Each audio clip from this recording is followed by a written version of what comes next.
36 বলে 39 রানের টার্গেট। ও গাছে লাগলে ক্যাচ হয়ে গেল প্রথম ব্যাটসম্যান আউট।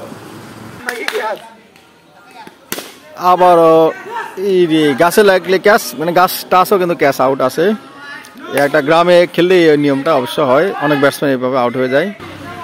ওভারের তৃতীয় বল চলে, সুন্দরভাবে মেরেছে, এটা ছক্কা হয়েছে। আমরা দেখতেছি দর্শক গাছের উপরে বসে আছে এবং অনেকগুলো ওয়ালের উপরে বসে আছে, দর্শক এখানে খেলা দেখতেছে। ওভারের চতুর্থ বল, সুন্দর বল করেছে বলার।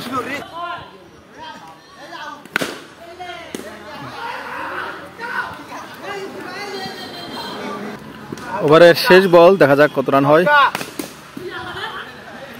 আসলে গাছের জন্য যায় না বল, এটাই হচ্ছে গ্রামের খেলা, বা যারা প্লেয়ার তার সাথে গাছ বেশি, গাছও একরকম প্লেয়ার।